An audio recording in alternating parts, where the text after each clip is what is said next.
मेरे हिसाब से इस पे टाइम ना बिगाड़ा तो बेटर होगा।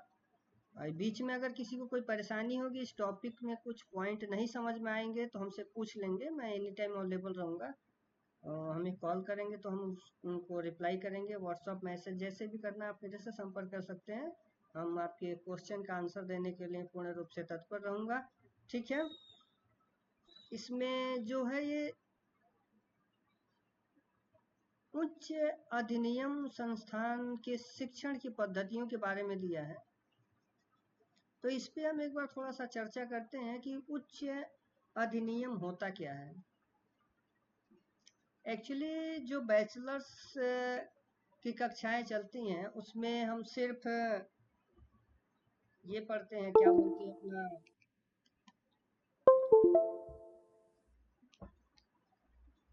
प्राइमरी और इंटर 12वीं तक के लेवल की जो कक्षाएं होती हैं वो हम देखते हैं। लेकिन अगर वही एक हायर एजुकेशन में हम पहुंच जाते हैं उसको उच्च स्तरीय बोलते हैं। जैसे हम यूनिवर्सिटी और डिग्री कॉलेज वगैरह की जब हमारी बात होती है उसमें शिक्षण कार्य करने के लिए या फिर उसमें पढ़ने पढ़ाने के लिए, तो वो उच्च स्तरीय संस्था की बात आती है। तो उस पे जो है वो केंद्र गवर्नमेंट का ही शासन होता है। ये पॉलिटिकल साइंस से रिलेटेड सब्जेक्ट है। उसमें ज़्यादातर हस्तक्षेप जो है वो सेंट्रल गवर्नमेंट से ही रिलेटेड होते हैं। उसमें स्टेट गवर्नमेंट का जो मोटिफिकेशन होता है वो बहुत नॉमिनल होता है, बहुत कम होता है। ठीक है, इसमें है ऑनलाइन ऑफलाइन। तो जो हायर एजुकेशन जो पद्धति होती है वो ऑनलाइन और ऑफलाइन दोनों माध्यम से होती हैं। ठीक है, इसमें एक और है आईसीटी। आईसीटी आईसीटी का मतलब ये होता है जो हमारी जो बुक वगैरह जो बनते हैं, जब आईसीटी एक संस्था है जैसे एनडीए नेट कराती है वैसे आईसीटी होती है जो हमारे सिलेबस का निर्धारण करती है। ठीक है, तो ये भी उतना कुछ नहीं है। मूल्यांकन प्रणाली में क्या होता है कि जो हमारा जो कॉपियाँ होती हैं जो हम एग्जाम देते हैं, जिसका निरीक्षण होता है, जिसका मूल्यांकन होता है, उसकी पद्धतियाँ कुछ अलग होती हैं। क्योंकि उसमें क्रेडिट प्रणाली आती है, एक क्रेडिट एक नॉन क्रेडिट होता है। तो हर एक बहुत सारी यूनिवर्सिटियाँ होती हैं जो क्रेडिट रखती हैं। जैसे अब उत्तर प्रदेश की ज़्यादातर यूनिवर्सिटी होती है वो डायरेक्ट ये देती है, ऑब्जेक्टिव मार्क दे देती हैं।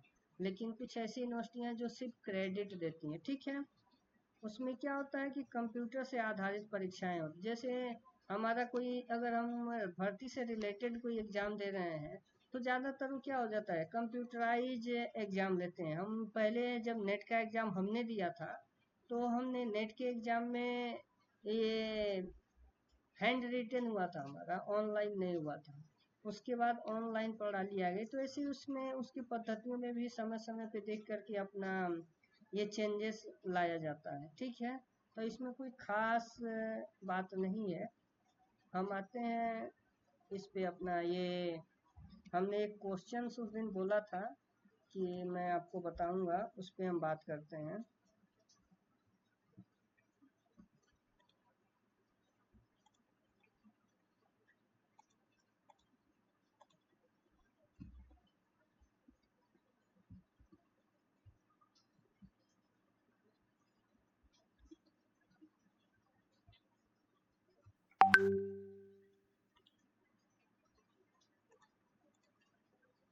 हेलो।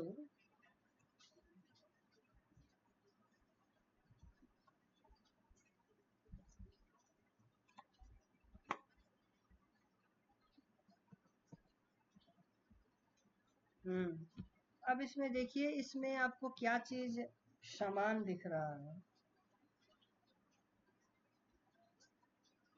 जैसे क्या इसमें इक्वलिटी दिख रही है, क्या इसमें एक समान पैटर्न्स का क्या फॉर्मूला दिख रहा है, मुझे मैसेज करके बताइए, फिर मैं आगे इस क्वेश्चन पे डिस्कस करूं।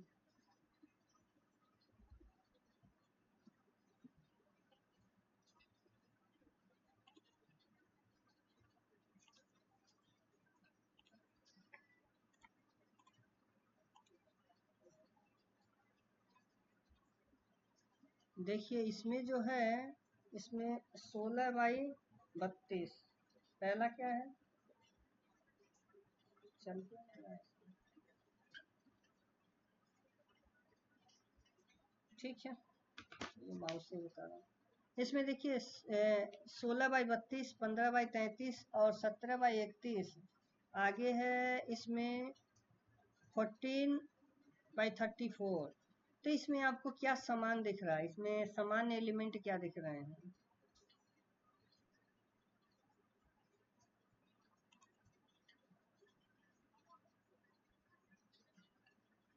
इसमें समान एलिमेंट क्या दिख रहे हैं आपको? जैसे ऊपर से टॉप से देखिए तो जो 16x32 है, उसके बाद 15x32 में क्या डिफरेंट है? मैसेज करके आप मुझे बताइए क्या डिफरेंट है।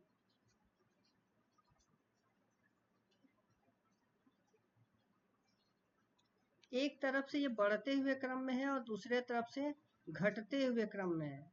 फिर आगे क्या क्या कर रहा है ये? जैसे यहाँ 16 से 15 एक कम है, लेकिन इधर क्या है जो नीचे है 32 और 33, तो इसमें क्या 33 में एक वृद्धि हुई है। आगे 15 के बाद 17/31 है, 17/31 है। तो 17 क्या हुआ है कि 15 से 17 में 2 का माइनस है, बट हम नीचे वाला पार्ट देखेंगे, सॉरी वो ऊपर वाले पार्ट में 2 की वृद्धि है और नीचे वाले पार्ट में 2 के माइनस है। तो वैसे ही आगे में क्या है, आगे में उन्होंने 3 अपना टॉप पे माइनस किया और बॉटम में 3 की वृद्धि की है। तो अगला जो हमारा एलिमेंट होगा, वो अगला एलिमेंट हमारा 3 की वृद्धि में जाएगा। ठीक है, टॉप में और बॉटम में क्या है कि 4 का रिडक्शन होगा, मतलब ऊपर 4 बढ़ेगा और नीचे 4 घटेगा। तो जिससे लिए हमारा क्या हो जाएगा, डी वाला ऑप्शन सही हो जाएगा। ठीक है, आप लोग समझ रहे हैं कि नहीं समझ रहे हैं?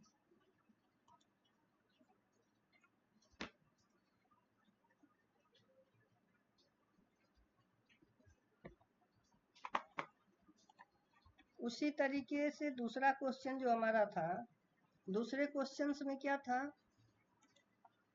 कि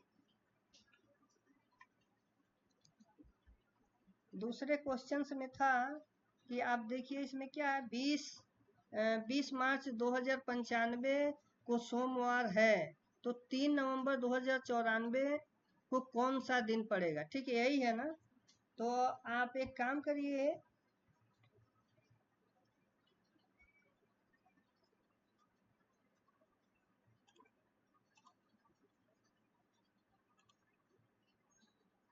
तीन का 20 में भाग देकर के बताइए क्या आ रहा है। 3 भागा 20, भाग देकर के मुझे बताइए क्या आ रहा है।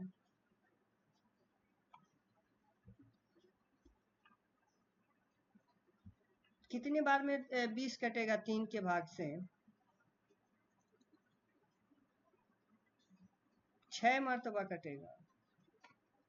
तो जब ऐसे क्वेश्चंस आ जाएं तो इसमें घबराने वाली बात नहीं होती है, उसमें डायरेक्टली आप उससे अपना जो दिन है ना, दिन से आप भाग दे देंगे तो आपका आ जाएगा। जैसे 20 में 3 का, अगर आप 3 में 20 का भाग देंगे तो कितना, 6 मरतबे कटेगा। ठीक है, 2 शेष बचेगा, फिर पॉइंट दे करके फिर आप 0 लगाएंगे तो 6 मरतबे कटेगा। जिससे क्या निर्धारित होता है कि सोमवार से गिनिए तो सोम, मंगल, बुध, बृहस्पति, शुक्र और शनि।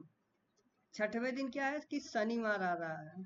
ठीक है, तो इस तरीके से ये एक ट्रिक होता है जिससे आपको पता चलेगा कि कौन सा दिन कब और क्या टाइम आ रहा है। ठीक है, चौथा क्वेश्चन है हमारा,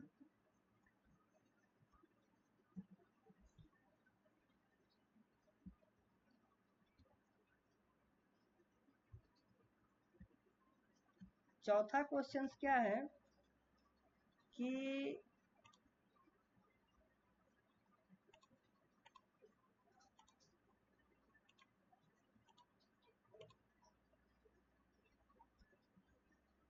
4 क्रमांगत सम संख्याओं का औसत 27 है, इसमें से कौन सी सबसे बड़ी संख्या है? तो इसको कैसे निकालेंगे?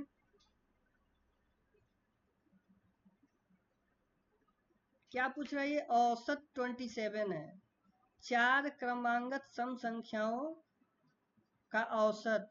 पहले क्रमांगत और सम ये दोनों में अंतर क्या होता है, आपको कुछ आइडिया इसके बारे में? क्रमांगत मतलब क्रम से, और औसत मतलब न्यूनतम। ठीक है,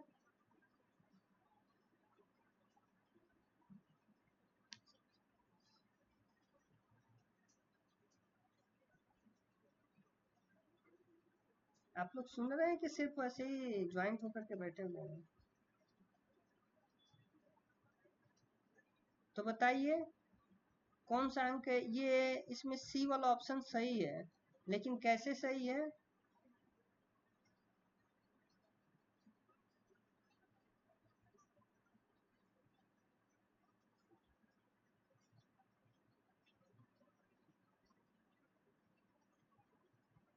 ये औसत की बात कर रहा है ना, और 4 क्रमांगत संख्याओं की बात कर रहा है।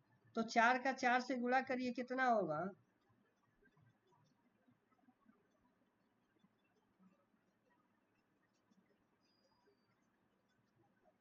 4 चौका 16 होगा ना। और 16 में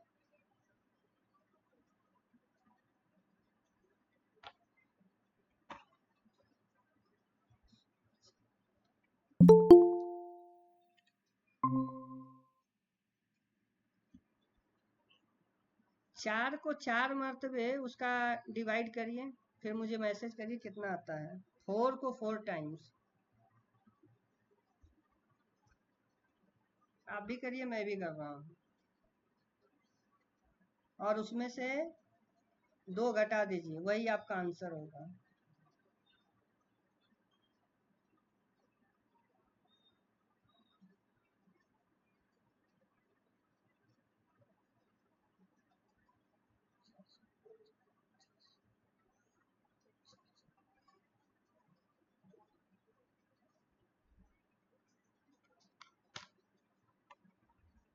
ठीक है, अगला क्वेश्चन क्या है? एक निश्चित कोड में MHQ के का अर्थ GIRL है, उसी कोड को WMEN को कौन सा लिखा जाएगा?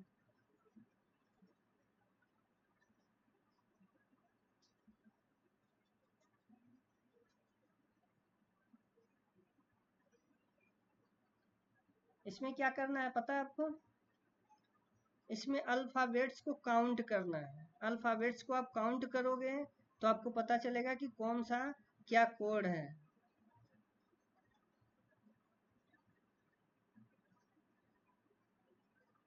FHQ के का अर्थ गर्ल्स है, तो वुमेन्स का कोड क्या होगा?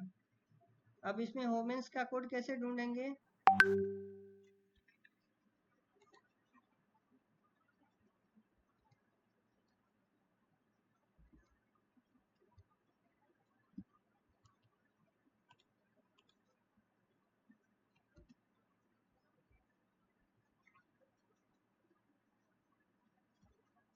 VN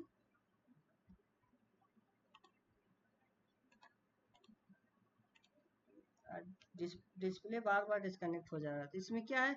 VNLDM। बी वाला क्या है? FHQKN।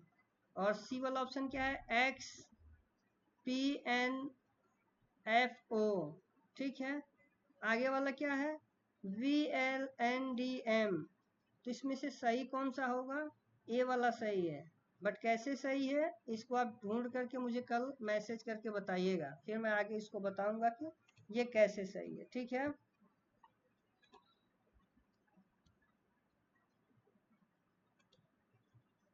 अगला वाला क्या है? 4 और 5 बजे के बीच में किस समय घड़ी की सुई विपरीत दिशा में होती है होगी? घड़ी देखना सब लोग जानते होंगे। हेलो,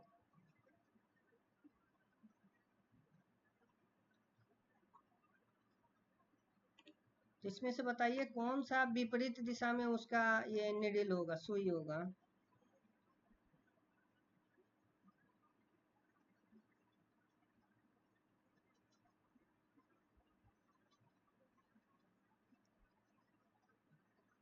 जब 6:11 होगा तो उसका जो निडिल है वो विपरीत दिशा में होगी। ठीक है,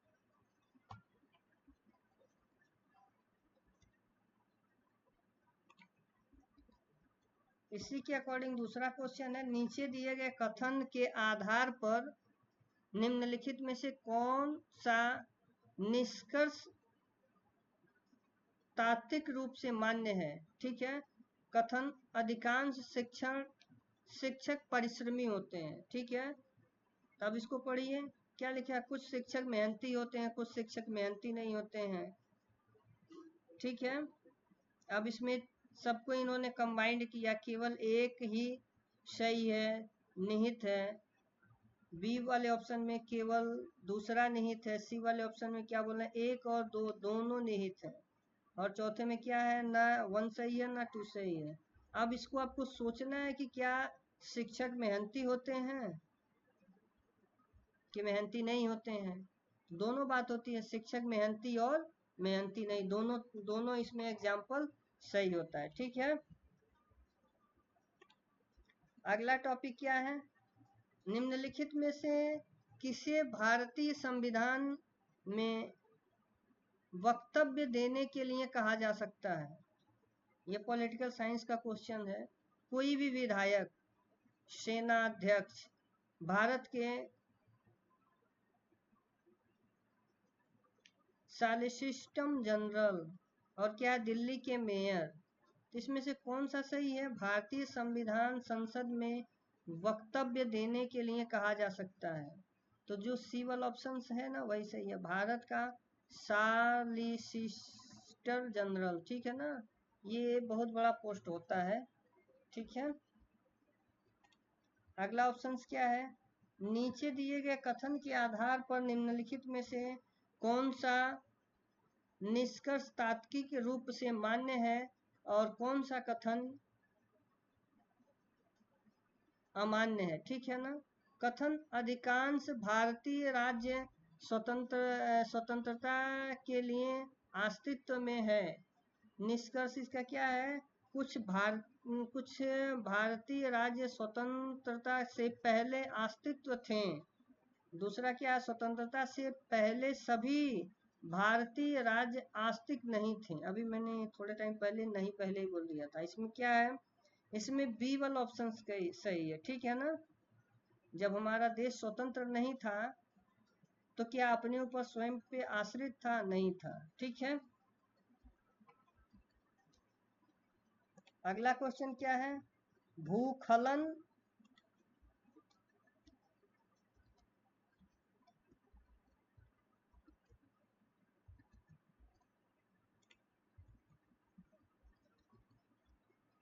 भूस्खलन में हमेशा पानी शामिल होते हैं। ऐसा इसलिए क्योंकि भूस्खलन में हमेशा पानी ही शामिल होते हैं। ऐसा क्यों, क्योंकि चट्टानों की शक्तियां कम होती हैं, ओवरलोड भार पड़ जाता है, रासायनिक अपरक्ष बढ़ जाते हैं। और लास्ट वाला क्या है, एक सार्वभौमिक विलायक है। मतलब क्या हो गया, बी वाला ऑप्शन सही होगा, जब जहाँ पे ओवरलोड रहेगा वहीं की तो मिट्टी फिसलेगी। ठीक है, जहाँ ओवरलोड नहीं होगा वहाँ की मिट्टी कभी नहीं फिसलती है। ठीक है, और थर्ड नंबर क्वेश्चन क्या है,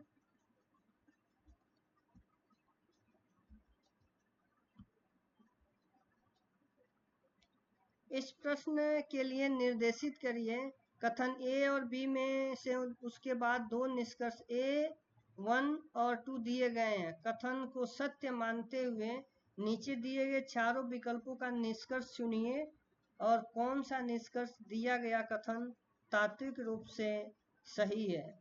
कथन 1, सभी व्यावसायिक धनी हैं, सभी धनी लोग मेहनती होते हैं। मतलब निष्कर्ष में क्या आएगा, सभी व्यवसायिक मेहनती होते हैं, सभी मेहनती लोग अमीर नहीं होते हैं। ये तो वैसे ही गलत है। मतलब पहला वाला अनुसरण ही सही है, क्योंकि जो मेहनत करेगा वही तो धनी होगा, जो मेहनत नहीं करेगा वो कैसे धनी होगा। ठीक है। और अगला अगला क्वेश्चन है, अपनी शिकायतें बताने के लिए वेबसाइट का उपयोग करना कहलाता है। कौन सा? साइबर वेटिंग, साइबर राइटिंग, और वेन नफ्तर, और वेब याचिका। मतलब ये थोड़ा सा अपने विषय से हटके है, ये नेट का पार्ट है, मतलब वेबसाइट से रिलेटेड पार्ट है, जिसमें ये वाला ऑप्शन सही है। जहाँ कहीं भी वेबसाइट का कोई प्रॉब्लम है, कुछ भी उसमें क्वेश्चन आता है, तो आपको डायरेक्टली आंख बंद करके साइबर पे ही क्लिक करना है। ठीक है ना। अगला वाला क्वेश्चन क्या है, वेब खोज में बहुत कम प्रासंगिक जानकारी वाले बड़ी संख्या में दस्तावेज को खोजने को क्या कहा जाता है? अगर किसी भी एलिमेंट को अगर खोजना है, तो उसके लिए हमको उसका क्या नाम दिया जाता है? खराब स्मरण शक्ति, वेब कॉल, और खराब परिशुद्धता दर, और खराब वेब प्रतिक्रियाएं। मान लीजिए अगर आप बार बार पढ़ रहे हैं और वो चीज़ भूल जा रहा है, तो आपको कोई भी एक अच्छा स्टूडेंट नहीं बोलेगा। मतलब उसमें आपकी जो प्रतिक्रिया होगी वो बहुत ही खराब होगी। इसके लिए यहाँ पे ए वाला ऑप्शन सही है। खराब संस्मरण मतलब आपकी जो याददाश्त जो शक्तियाँ हैं वो बहुत ही खराब है। ठीक है। अब हम बात करते हैं, फर्स्ट यूनिट की हो गई। सेकेंड यूनिट में क्या आएगा? मैंने उस दिन बोला था कि मंडे को हम क्वेश्चन आंसर पे चर्चा करेंगे, इसके लिए हमने आज क्वेश्चन आंसर से ही स्टार्ट किया था। ठीक है। और हम हर वीक में ऐसे ही करेंगे। अब हम अपने मेन टॉपिक पे आते हैं, जिस पे अपने को पढ़ना है। फर्स्ट यूनिट में मुझे कुछ ज़्यादातर लगा नहीं, इसके लिए मैं फर्स्ट यूनिट पे ज़्यादा टाइम नहीं इन्वेस्ट किया। हम सेकेंड यूनिट पे ही बात करेंगे।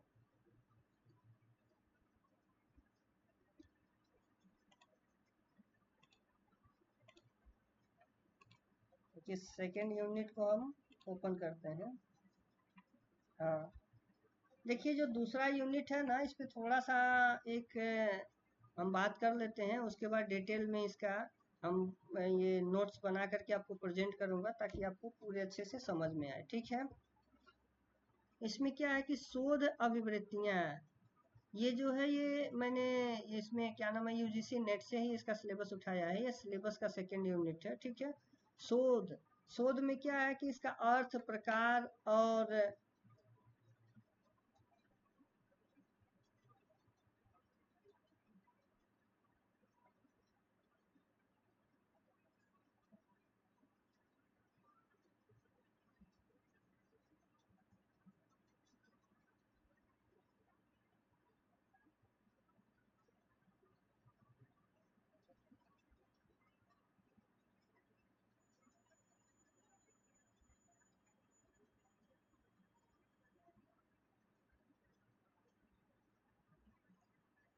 एक कॉल आ रहा था, उसको मैंने बंद किया।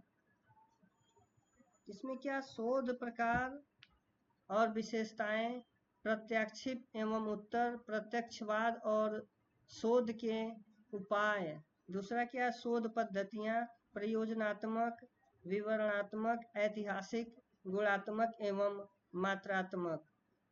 आगे वाला क्या, शोध के चरण। और चौथा क्या, शोध प्रबंधन एवं आलेख लेख। और क्या है, फॉर्मेटिंग और संदर्भ की शैली।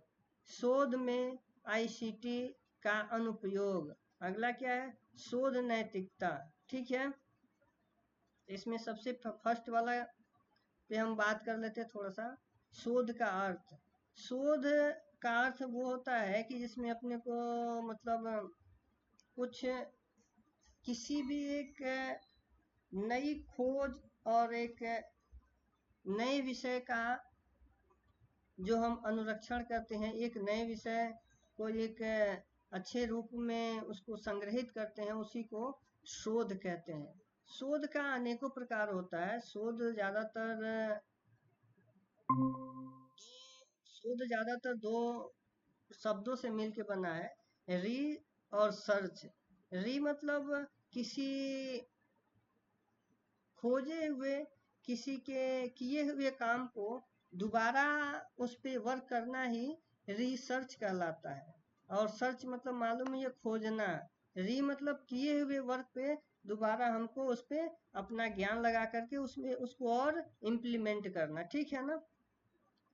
तो इसके अनेकों प्रकार होते हैं। जैसे आप किसी के थीसिस के ऊपर दोबारा शोध कर सकते हैं, किसी राइटर के ऊपर दोबारा शोध कर सकते हैं, या किसी मेडिसिन कोई बना हुआ है उसको अपने नई मेडिसिन बनाने के लिए उस पर भी शोध कर सकते हैं। शोध जो होता है वो प्रत्यक्षवाद होता है और अप्रत्यक्षवाद होता है। प्रत्यक्षवाद मतलब ये होता है कि जैसे आप कोई पीएचडी के टॉपिक की अगर शोध करते हैं तो प्रत्यक्षवाद शोध नहीं होता। प्रत्यक्षवाद शोध मतलब ये होता है कि आपने उस पर रिसर्च किया, उसको उसको उसको ढूंढा और उसका आपको तुरंत आउटपुट मिलना चालू हो जाए। तो इस ये जो होता है ये मेडिसिन साइंस बैकग्राउंड की जो शोध होती है उसको प्रत्यक्षवाद शोध बोलते हैं।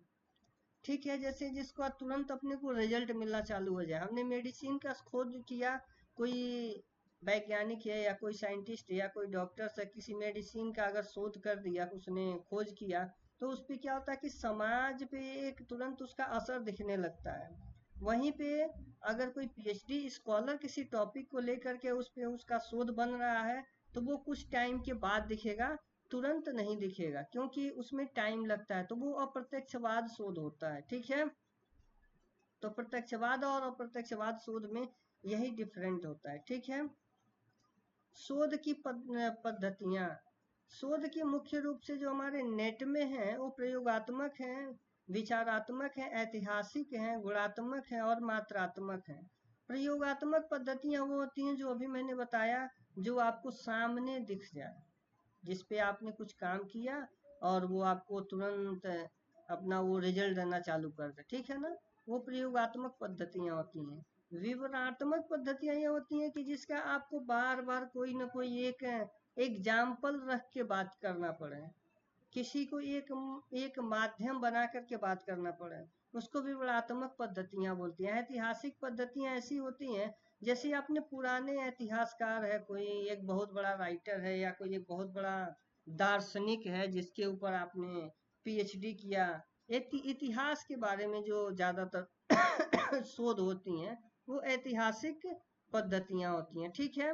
और गुणात्मक पद्धतियां ऐसी होती हैं कि जैसे मतलब आपने कोई रिसर्च किया और उसमें लोगों को इम्पैक्ट हुआ, लेकिन कुछ टाइम के बाद हुआ और लाइफ टाइम तक रहा, काफी टाइम तक रहा, उसकी गुणवत्ता समाज को दिखी और समाज में मिलने लगा, ठीक है ना। उसको गुणात्मक पद्धतियां बोलते हैं।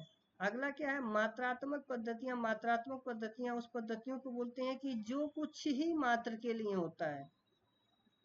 जैसे मान लीजिए किसी को बुखार हुआ, तो जो नॉर्मल डॉक्टर्स होता है वो कोई दवा दे देता है, तो कुछ टाइम के बाद उसका क्या होता है कि असर समाप्त होते ही फिर पेशेंट को फीवर आने लगता है। तो वो कुछ मात्रात्मक पद्धतियां, मतलब जिसको नाम मात्र का उपचार मिले, ठीक है। अगला क्या है, शोध।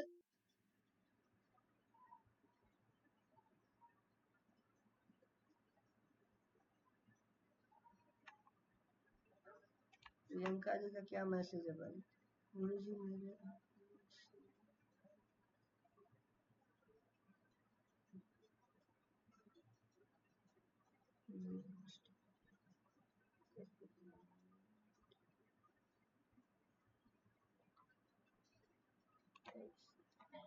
अभी आवाज आ रहा प्रियंका जी?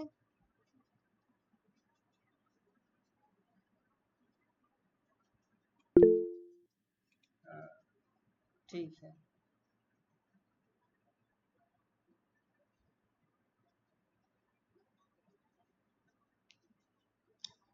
तो इसमें क्या है कि शोध के चरण, शोध के अनेकों चरण होते हैं, ठीक है। और आगे क्या है, शोध प्रबंधन एवं आलेख लेखन, फॉर्मेटिक एवं संदर्भ की शैली।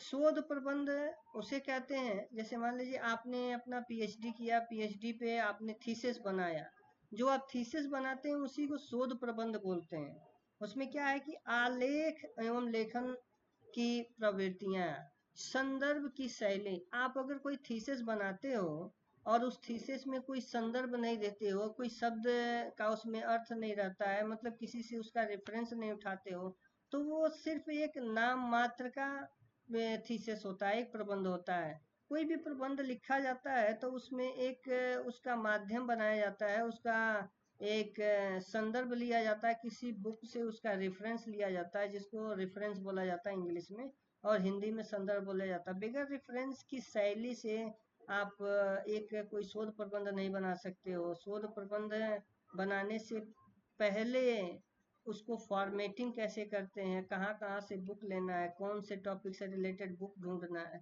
तो ये सब काम जो होता है वो एक अच्छे स्कॉलर्स और एक अच्छे रिसर्चर्स का काम होता है। अगर आप अपना शोध प्रबंध खूब स्टैंडर्ड बनाया है, एकदम अच्छे क्वालिटी का बनाया है, बट उसमें आप कोई एक रेफरेंस नहीं डालोगे, कोई एक बुक का माध्यम नहीं पकड़ोगे, तो आपकी शोध को इनवैलिड कर दिया जाएगा। और अगर आपने कोई माध्यम भी पकड़ा है बट उसकी फॉर्मेटिंग सही नहीं है, तो फॉर्मेटिंग पे भी थीसिस जब प्लेगरिज्म में जाता है तो प्लेगरिज्म से पहले एक्सपर्ट डिपार्टमेंट उसको चेक करती है कि क्या आपका जो शोध प्रबंध आपने बनाया है उसका साइज क्या रखे हैं, पेन फोटो की साइज क्या है, पेज की साइज क्या है, फ्रेमिंग कैसे किया है आपने, इमेज कैसे लगाया है, बुलेट का स्टाइल कितना रखा है, कितने एमएम की मार्जिंग रखा है, कितने इंच की मार्जिंग रखा है, बुलेट का क्या है, आपका फर्स्ट लेवल बुलेट क्या है, सेकंड लेवल बुलेट क्या है, थर्ड लेवल बुलेट क्या है, आपके चैप्टर में स्टार्टिंग का पार्ट्स क्या है, फिर आपने उस चैप्टर का इंट्रोडक्शन क्या लिखा है, इंट्रोडक्शन लिखने के बाद उस चैप्टर का डिस्क्रिप्शन कहाँ लिखा है, डिस्क्रिप्शन लिखने के बाद उसका कंक्लूजन, उसका निष्कर्ष क्या निकाला है, फिर निष्कर्ष निकालने के लिए कौन सी बुक का माध्यम लिया है। अब जैसे श्री रामचरितमानस पे कोई अगर अपना शोध प्रबंध बना रहा है और उसने ले लिया कि माँ जानकी के ऊपर वो रिसर्च करेगा, ठीक है, लेकिन माँ जानकी के ऊपर रिसर्च करने के लिए एक सिर्फ रामायण ही नहीं, उसमें बहुत सारे ग्रंथों में माँ जानकी का वर्णन किया गया है, सीता जी का वर्णन, सॉरी, सती जी का वर्णन है रामायण में। तो ये सब श्लोक को जब तक हम माध्यम बना करके नहीं रखेंगे तो हमारा शोध प्रबंध अच्छे से नहीं होगा। शिव पुराण में भी अपना सती का चरित्र चित्रण है, रामायण में भी सती का चरित्र चित्रण है, शिव पुराण में भी राम और सीता का वर्णन है, और रामायण में भी राम और सीता का वर्णन है। किसी एक पात्र पे, किसी एक कैरेक्टर पे अगर आप पीएचडी कर रहे हो तो उसका रेफरेंस देना इम्पोर्टेंट होता है, कौन सा श्लोक कहाँ से लिया गया है, किस ग्रंथ का है, किस नंबर का श्लोक है, कौन से अध्याय का श्लोक है। तो इस तरीके से आप उसको परफेक्टली डिजाइन जब करते हो तो आपका संदर्भ शैली सही होता है, ठीक है।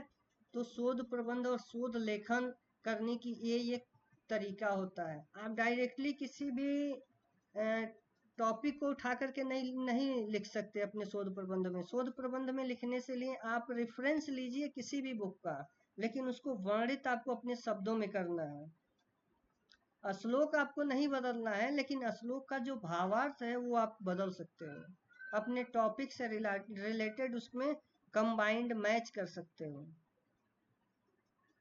बात आ रही है समझ में?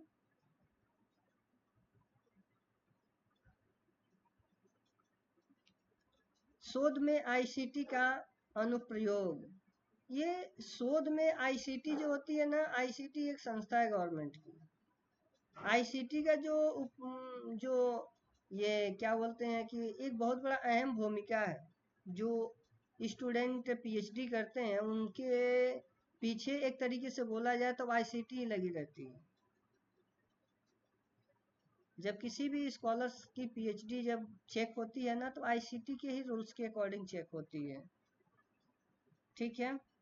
शोध की नैतिकता। शोध एक बहुत ही गहन विषय होता है। पीएचडी करना एक बहुत ही अहम विषय होता है। उसकी एक अपनी एक नैतिक भूमिकाएं होती हैं, खुद की एक नैतिक जिम्मेदारी होती है। जो स्टूडेंट पीएचडी कर लेता है, पब्लिक उसको मान लेती है कि नहीं, ये आदमी किसी भी टॉपिक पे, किसी भी प्रसंग पे कुछ टाइम तक अपना वक्तव्य रख सकता है, कुछ टाइम पर अपनी बातें रख सकता है। ठीक है, तो इसके लिए शोध नैतिकता की भी बहुत जरूरत होती है। हाँ, आईसीटी तो अभी एनईपी वालों ने लागू कर ही दिया है।